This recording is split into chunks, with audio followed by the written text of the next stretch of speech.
Psaume 102. Prière d'un malheureux lorsqu'il est abattu et qu'il répand sa plainte devant l'Éternel.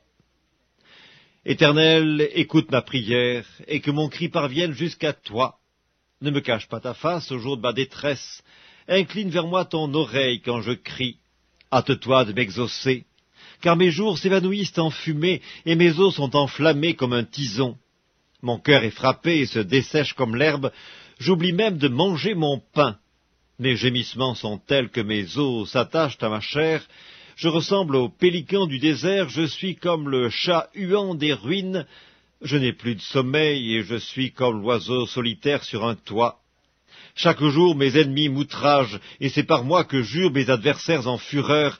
Je mange la poussière au lieu de pain, et je mêle des larmes à ma boisson, à cause de ta colère et de ta fureur, car tu m'as soulevé et jeté au loin.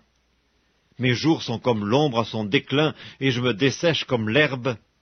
Mais toi, Éternel, tu règnes à perpétuité, et ta mémoire dure de génération en génération. Tu te lèveras, tu auras pitié de Sion, car le temps d'avoir pitié d'elle, le temps fixé est à son terme. Car tes serviteurs en aiment les pierres, ils en chérissent la poussière. Alors les nations craindront le nom de l'Éternel, et tous les rois de la terre ta gloire. Oui, l'Éternel rebâtira Sion, il se montrera dans sa gloire. Il est attentif à la prière du misérable, il ne dédaigne pas sa prière. Que cela soit écrit pour la génération future, et que le peuple qui sera créé célèbre l'Éternel, car il regarde du lieu élevé de sa sainteté. Du haut des cieux, l'Éternel regarde sur la terre, pour écouter les gémissements des captifs, pour délivrer ceux qui vont périr, afin qu'il publie dans Sion le nom de l'Éternel, et ses louanges dans Jérusalem, quand tous les peuples s'assembleront, et tous les royaumes, pour servir l'Éternel. Il a brisé ma force dans la route, il a abrégé mes jours. Je dis, mon Dieu, ne m'enlève pas au milieu de mes jours, toi dont les années durent éternellement. Tu as anciennement fondé la terre, et les cieux sont l'ouvrage de tes mains.